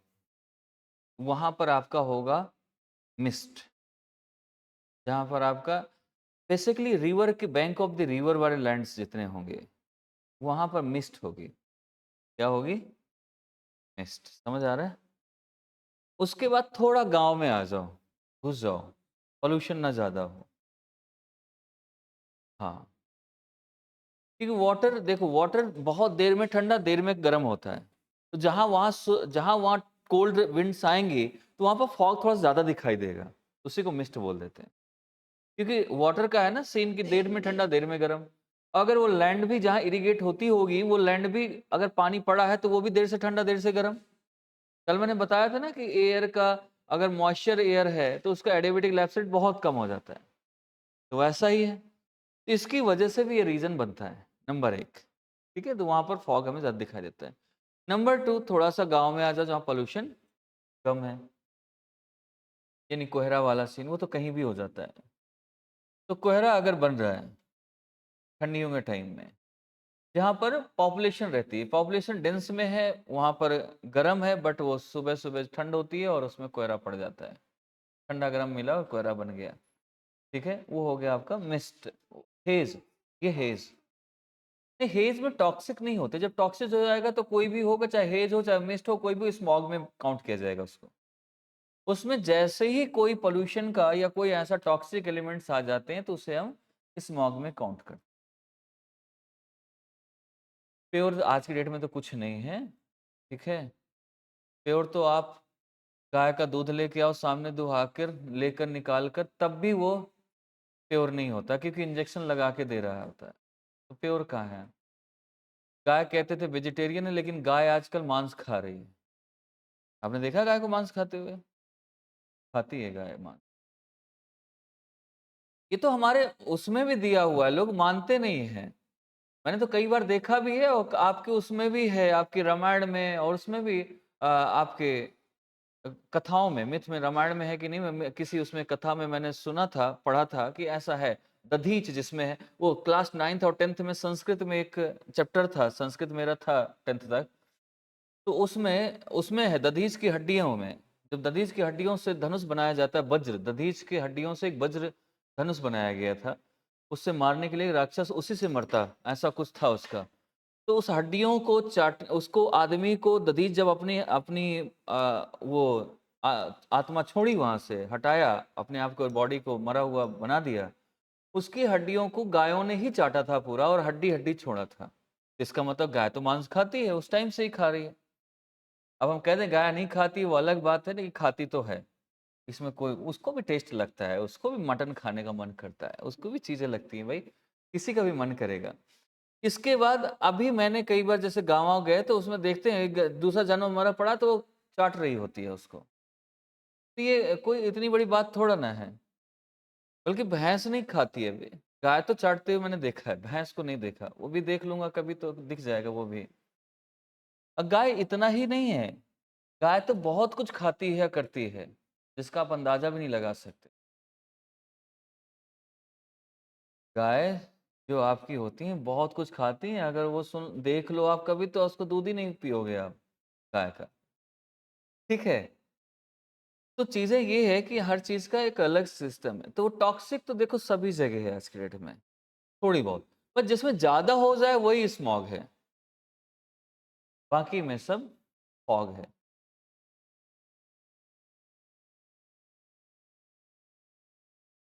नेचुरली भी है, बिकॉज वोल्केनो से आपका निकलता है, वोल्केनो से आपके सल्फर, कार्बन डाइऑक्साइड ये सब निकलता है, तो वो भी आपका स्मॉग बनाता है।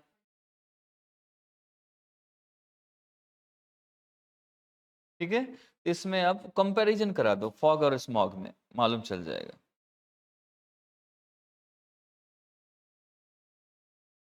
Fog and smog. फॉग में है water fog, water droplet condensed around a dust particle. Water droplet condensed around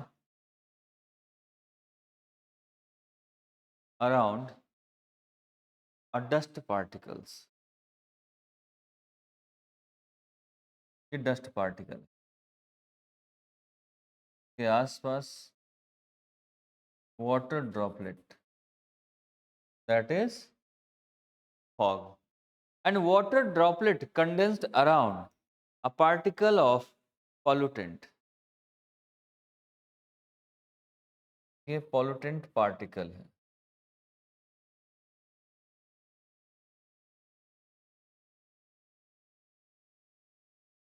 ठीक है, तो इसके आसपास तो ये हो गया स्मॉग।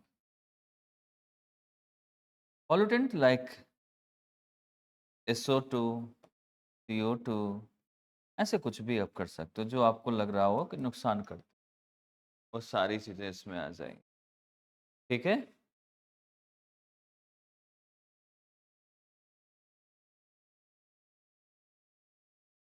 और ये क्या कर सकता है, आपका क्रॉप को थोड़ा डैमेज कर, अभी विजिबिलिटी इसकी कम होती है बल्कि क्रॉप को भी डैमेज करता है ये, जिससे फ्रॉस्ट बन जाता है कभी कभार, फॉगी फ्रॉस्ट बनता है, कन्वर्ट होता है। बट पॉल्यूटेंट की बात रिड्यूस, ये भी विजिबिलिटी रिड्यूस करता है, बट ये हेल्थ हजार्ड्स है। ठीक है, ये दिल्ली की हवा है, और इसे आप मान सकते हैं चंडीगढ़ की हवा कर लो, दोनों हवाओं में फर्क है। वैसे सबसे अच्छी एनवायरनमेंट है इस सिटी का, ये बहुत अच्छा है कि हवाएं आपको शुद्ध मिल रही हैं, कम से कम ऑक्सीजन तो मिल रहा है। आप कभी दिल्ली में रहना शुरू करो, आप कुछ दिन रहो आप एक रूम पर, तो आपको थोड़े दिन बाद आपकी जो उबासी आती है ना, वो आना स्टार्ट हो जाएगी। उसके पीछे रीज़न होता है ऑक्सीजन की कमी। ये दो रीज़न से आता है, या तो आपकी वाटर की कमी है तब ये आना शुरू होता है, या फिर आपको नींद पूरी ना हो तब, नींद वाली तो दिख जाती है, या फिर आपको ऑक्सीजन की कमी हो जाए, क्योंकि जैसे आप एक तो इतने पास पास में घर हैं, यहाँ तो सेकंड फर्स्ट फ्लोर से ऊपर है नहीं कोई, फर्स्ट या सेकंड फ्लोर ही मैक्सिमम बने हैं जो मुझे लग रहा है, वहाँ पर तो फ्लोर 4-5 चल ही रहे हैं। इसके बाद इतना सटा हुआ है ना, ऐसे ऐसे जितना स्लम एरिया जैसा है वैसे वहाँ का नॉर्मल एरिया होता है, जैसे यहाँ का स्लम एरिया वहाँ का नॉर्मल एरिया, ऐसे ही घर बने हैं और ऐसे सटे हुए हैं। चाहो तो पूरी दिल्ली छत छत में घूम सकते हो, एक दूसरे के ऊपर दौड़ सकते हो, छत इतनी जुड़ी हुई है, तो वहाँ ऑक्सीजन पहुँच नहीं पाती अंदर। फिर आप कमरा बंद कर लिया आपने 10 बाई 10 का, 15 10 बाई 12 का, ऐसे तो रूम है बंद के, एग्जॉस्ट लगा है जो आपकी ऑक्सीजन को और बाहर फेंक दे रहा है, और एग्जॉस्ट लगा तो आप जी भी पा रहे हो, बाकी अगर गेट खोल दिया तो पोल्यूशन, नहीं खोला तो आपको ऑक्सीजन मिल ही नहीं रही, तो ये बीमारी स्टार्ट हो जाती है। बहुत सारे लोगों को ऐसा हो जाता है जो फर्स्ट टाइम जाते हैं, फिर धीरे धीरे आदत पड़ जाती है उसी बीमारी में रहने। ये चीज़ें हैं। नेक्स्ट इसमें हम देखेंगे थोड़ा सा स्मॉग एंड फोटोकेमिकल स्मॉग। हाँ, जो मैं बोल रहा था स्मॉग में भी और भी डेंजरस होती हैं जो, उन्हें फोटोकेमिकल स्मॉग बोलते हैं। Smog and photochemical smog.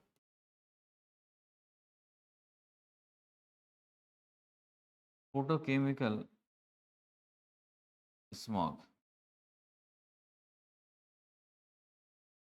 Smog में क्या है, it occurs in cool humid में, और मिक्सचर है स्मोक का, सल्फर मैंने बताया सभी से इनसे बनता है। इसमें कर सकते हैं ये फोटोकेमिकल स्मॉग में, it occur in warm, dry and sunny climate. Photochemical है ना, फोटोसिंथेसिस से बना हुआ है, ये गर्मियों में भी ये जो आपका स्मॉग होता है उसको भी हम कर सकते हैं। ये तो सिर्फ ठंडियों में हो सकता है स्मॉग पोल्यूशन के साथ, ये गर्मियों में भी होता है और दिखाई कम देता है। तो it occurs in warm, dry and sunny climate, and this is a mixture unsaturated hydrocarbon, carbon dioxide, hydrocarbon, carbon dioxide, nitrogen dioxide in presence of sunlight.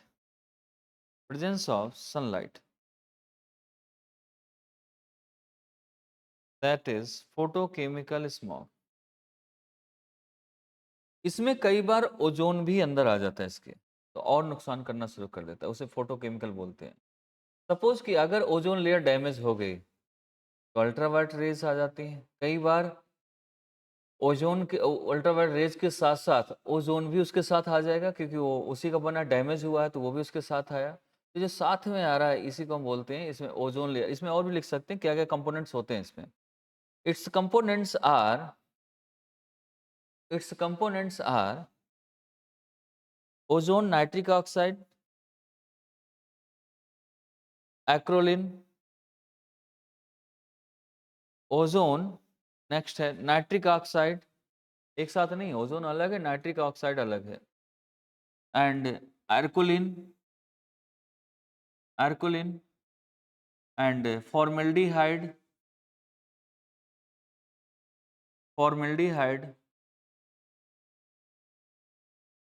And peroxyacetyl nitrate,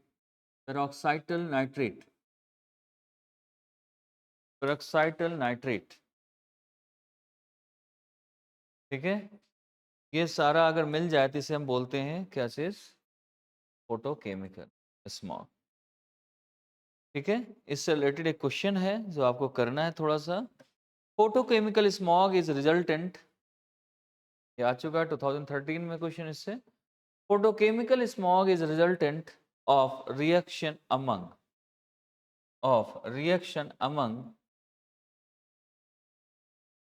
among number A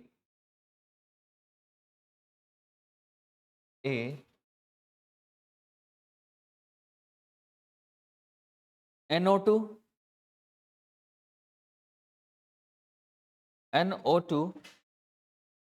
O3 यानी ozone, NO2 O3 and peroxyacetyl nitrate,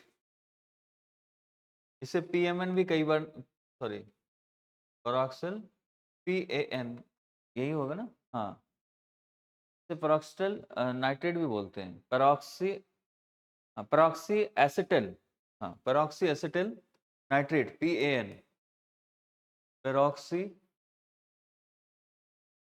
acetyl, ये है, ये हमारा PAN बोलते हैं, ये भी है इसमें nitrate in the presence of sunlight, Number B is CO2,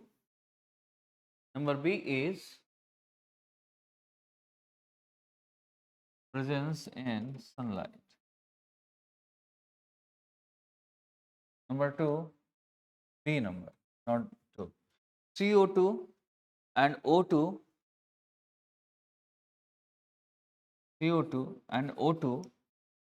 and peroxyacetyl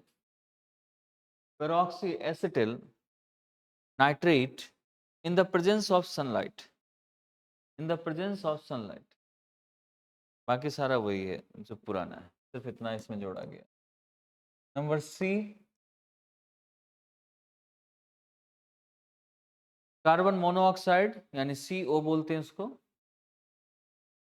carbon monoxide, carbon dioxide CO2 and nitrogen oxide NO2 at low temperature,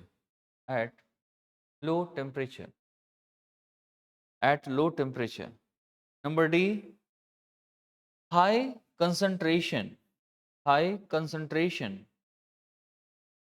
of NO2, O3 and CO in the evening,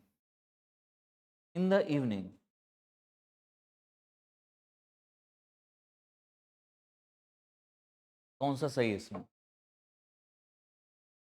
ए? पक्का? ठीक है, ए ही सही होगा।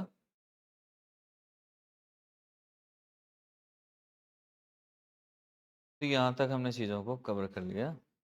Next इसमें करना है हमको कौन सा? रेनफॉल्स के बारे में, प्रेसिपिटेशन भी बोलते हैं उसे। प्रेसिपिटेशन देखेंगे या रेनफॉल देखें, उन चीज़ों को हम यहाँ पर डिस्कस करने वाले हैं।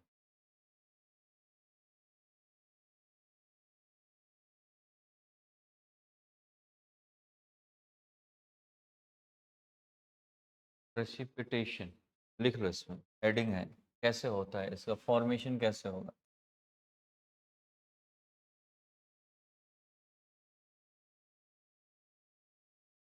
इसका मतलब होता है रेनफॉल। प्रेसिपिटेशन, रेनफॉल, ये कैसे होता है? रेनफॉल का प्रोसेस क्या है? अगर मैं शुरू से पूछूं आपको कैसे कैसे बनता है, क्या प्रोसेस है, शुरुआत कैसे होती है?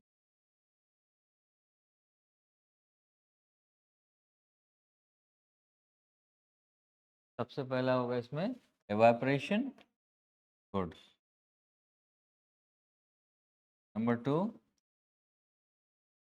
ह्यूमिडिटी, क्लाउड, या ह्यूमिडिटी कह दे, क्योंकि ह्यूमिडिटी में मुझे बताना है कुछ, तो इसलिए मैं ह्यूमिडिटी लिख दे रहा हूँ। क्लाउड तो समझ आ गया आपको। नेक्स्ट क्या है? कंडेंसेशन। कंडेंसेशन के बाद प्रेसिपिटेशन। प्रेसिपिटेशन तो यहाँ पर कंडेंसेशन। कंडेंसेशन वैसे आप समझ चुके हैं। देन आपका प्रेसिपिटेशन। तो सबसे पहले यहाँ से स्टार्ट करते हैं, इवापोरेशन से। इवापोरेशन, ठीक है। तो इवापोरेशन आप सभी जानते हैं, बताने की जरूरत है इसकी? है नहीं? अगर आता है तो नहीं बताया, नहीं आता तो बता देते हैं। आपको मालूम है इवापोरेशन? पक्का? छोड़ दे इसको, फिर कहाँ कहाँ बनता है? थोड़ा सा ऐसे तो बता ही सकते हो। क्या क्या चाहिए इवापोरेशन के लिए, क्या जरूरी है? वाटर एंड बाकी का भी तो प्रोसेस बताना पड़ेगा। अब दो चीजें बता दी, सनलाइट और, है ना। जैसे कह दो कोचिंग चलाने के लिए क्या चाहिए? एक मास्टर और स्टूडेंट। अरे उसके बाद क्या सब्जेक्ट पढ़ाए जाएंगे, क्या होगा, क्या प्रोसेस बाकी भी तो चाहिए। हाँ, तो क्या होगा? Particle movement, low pressure. थोड़ा सा आपको बुक में लिखना पड़ेगा, आपको उस आंसर में लिखना पड़ेगा ना, तो उसमें आप लिख पाओ कि ऐसी चीज़ें हैं। आप लिखने वाला बताना है कि लो प्रेशर एवापोरेशन में क्या क्या चीज़ जरूरी है, कैसे बनता है, कहाँ पर बनता है। वाटर बॉडी पे बनता है, वहीं पर वाटर बॉडी से एवापोरेशन हो सकता है। वाटर वेपर तभी बोलते हैं उसको, है ना। इसलिए क्या चाहिए? High temperature, low pressure and water body. तीन चीज़ की नीड होती है। इसका प्रोसेस मैंने फर्स्ट लेक्चर में बताया हुआ है, वेरी फर्स्ट लेक्चर। आपने देखा था पहले लेक्चर, सबसे पहले जब स्टार्ट हुआ था ये? पूरा नहीं देखा? देखा है आज तक पूरा? उसमें मैंने इवेपोरेशन के लिए मैंने बताया है कैसे आपका इक्वेटर पे हो रहा है। जैसे इक्वेटर पे हो रहा है वही सभी जगह इवेपोरेशन का सीन है, ठीक है। इसको छोड़ देते हैं, चलो छोड़ दिया इसको फिर। अब चलते हैं ह्यूमिडिटी पे। ऐसे अगर पढ़ने लगो तो तुरंत खत्म होना है ये फिर। समझदार हो गए ना? अब इसके बारे में डिस्कस करते हैं, ह्यूमिडिटी पे। ह्यूमिडिटी में दो टाइप की ह्यूमिडिटी होती है। नम पहले तो ह्यूमिडिटी तो आप जानते ही हो, ह्यूमिडिटी क्या है? ह्यूमिडिटी क्या है?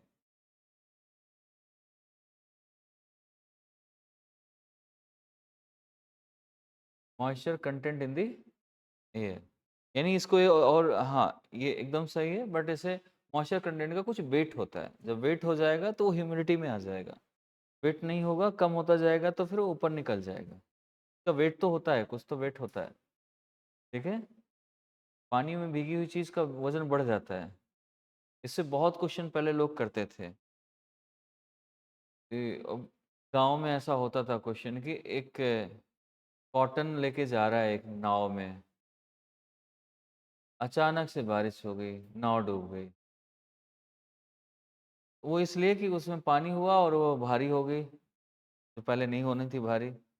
बड़े सारे ऊट-पटांग के क्वेश्चन होते थे। तो वैसे चीज़ है इसमें भी, इसमें वेट ऑफ द वाटर लिख लो। एब्सोल्यूट ह्यूमिडिटी इस 2 टाइप में है, absolute humidity, specific humidity.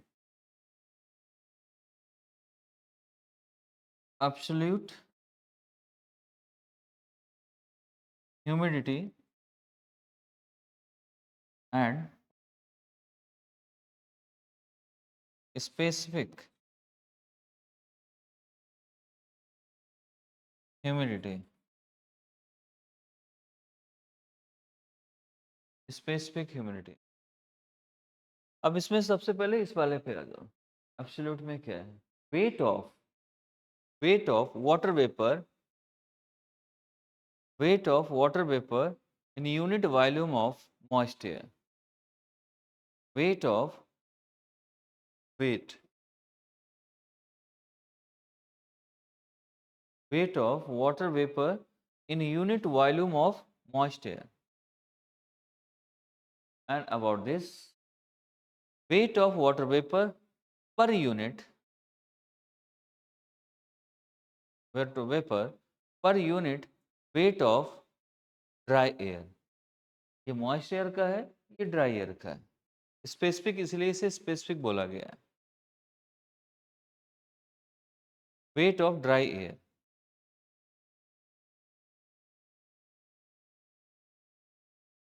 Per unit weight of dry air.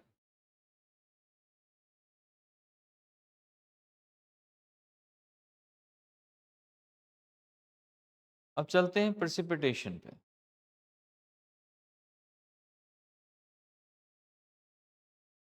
Precipitation कैसे होता है, फिर टाइप्स ऑफ क्लाउड्स, हम सारी चीज़ें पढ़ेंगे।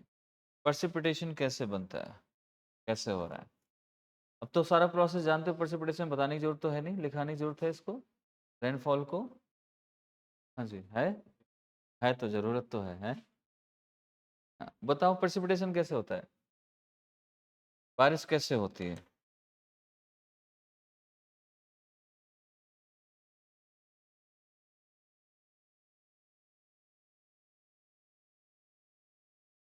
क्या है फिर से?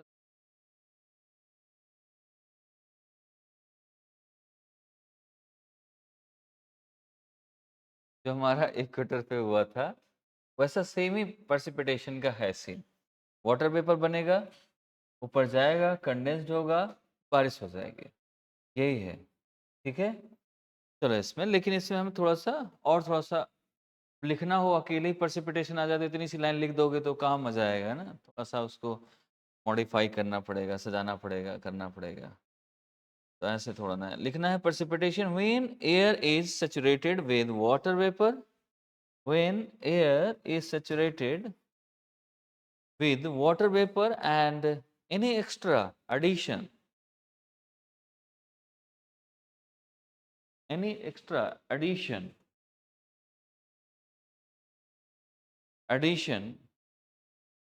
result in precipitation, in precipitation.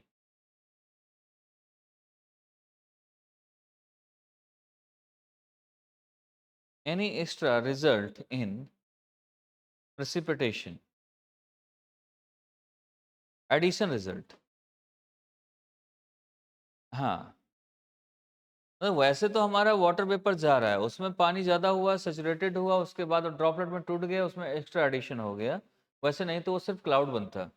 Extra addition हुआ, ड्रॉपलेट में टूटा और बारिश हो गई, उसी को हम प्रेसिपिटेशन नाम दे देते हैं। ठीक है, ये चीज़ हो गई। रिलेटिव ह्यूमिडिटी, रिलेटिव ह्यूमिडिटी इसमें काम करती है। रिलेटिव ह्यूमिडिटी वही होती है जो नॉर्मल ह्यूमिडिटी होती है। ठीक है, absolute. The amount of water vapour present in air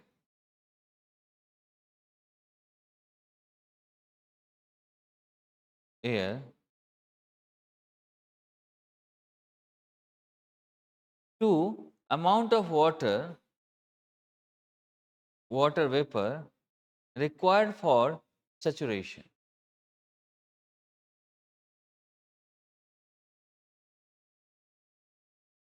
The amount of water vapor required for saturation, saturation के लिए वाटर वेपर की जरूरत पड़ती है। जब सैचुरेट हो जाएगा तो अलग अलग चीजें हो जाएंगी, तभी बारिश हो जाएगी। सैचुरेशन से बारिश होगी ना, ड्रॉपलेट में टूटेगा। मतलब वाटर वेपर रिक्वायर्ड, किस लिए वाटर वेपर रिक्वायर्ड है अमाउंट उसका? सैचुरेशन के लिए, अलग अलग हो जाए। सैचुरेट हो जाएगा तो हमारा क्या हो जाएगा, फिर बारिश होना शुरू होगी। ठीक है। Next point, precipitation depends upon temperature and moisture content of the air. Precipitation depends upon temperature and moisture content of the air.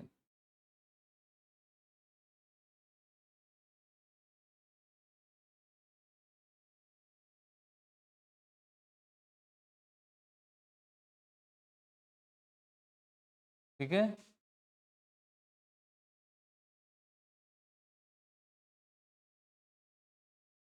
बहुत ज़्यादा हो जाता है। अब जैसे इसमें देखोगे ना, आजकल उत्तराखंड में बहुत क्लाउड बस्टिंग होती है, बहुत बादल फट गया। पहले हम सोचते थे अगर बादल फट गया तो पानी ऐसे ही भर जाएगा, है ना।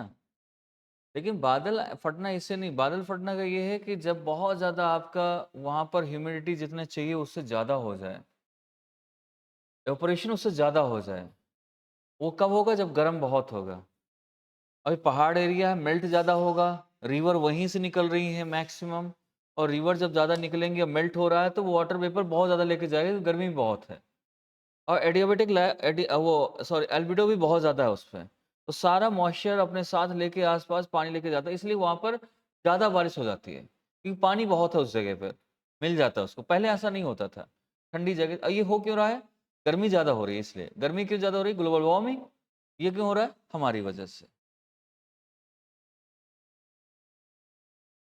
हाँ जी, हाँ। नेचुरल, अभी नेचुरल अपने आप से नेचुरल भी नहीं हो पाता वो। नेचुरल को भी हम अननेचुरल बना दिया है हमने। नेचर को हम अपने हिसाब से काम करवा रहे हैं। हम बर्बाद करते हैं नेचर को। नेचर नेचर तो तभी एक्शन लेता है ना, जब हमने उसके हिसाब से नहीं काम किया। नेचर का बड़ा सही फंडा है चीज़ों को लेकर। नेचर अपने आप से करता तो कई साल लग जाते हैं उसमें, 100 ईयर्स, 1000 ईयर्स, 2000 ईयर्स बाद वो कभी एक बार लेके आता है ऐसा। हम डिसबैलेंस करते हैं चीज़ों को, हम पोल्यूशन कर रहे हैं। अब अर्थक्वेक के सबसे बड़े रीज़न क्या है? न्यूक्लियर टेस्टिंग, रॉकेट साइंस जो चलती है आजकल, रॉकेट लॉन्च होती हैं। इसके बाद माइनिंग। जब डिसबैलेंस होगी, जगह इतनी है, थाली है आपके पास, एक प्लेट है, उसमें एक जगह से चीज़ें रखी हुई हैं तो बराबर है उसका वेट। अगर एक तरफ से उठाओगे तो इधर तो गिरेगा। तो बहुत सारी चीज़ें हैं ऐसी जो हमारे उसमें नहीं होनी चाहिए थी।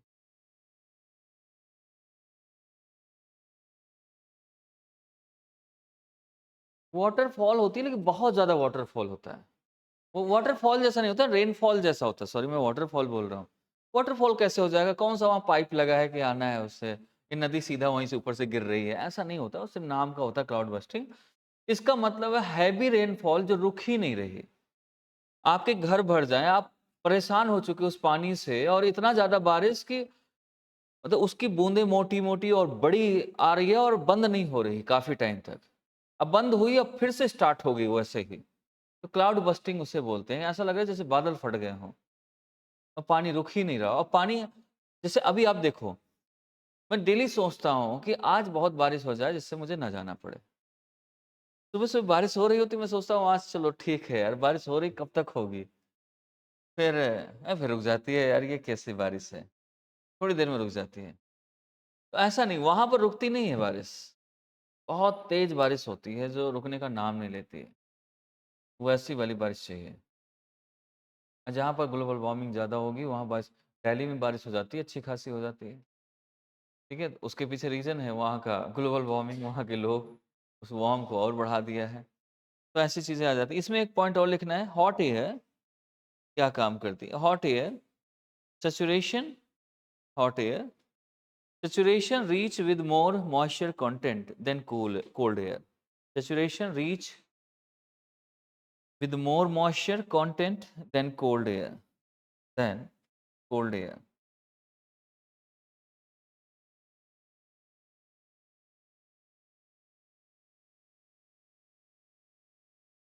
Types of cloud आपको पढ़ना है। टाइप्स ऑफ क्लाउड आपके एनसीईआरटी में दिया है, उसको पढ़ लेना। वैसे 10 टाइप्स के होते हैं मे बी। क्लाउड को कौन पढ़ाएगा? उसमें मैंने 3 टाइप के क्लाउड हैं, lower cloud, middle cloud and upper cloud. Lower cloud में भी कई सारे क्लाउड्स हैं, अपर क्लाउड में कई सारे क्लाउड्स हैं, मिडिल क्लाउड में कई सारे क्लाउड्स। सभी को अगर उनके अंदर के क्लाउड्स माने जाएँ, मेन तो 3 हैं, लोअर, मिडिल एंड अपर। इनके अंदर जितने हैं उनके नाम अलग-अलग हैं। जैसे कि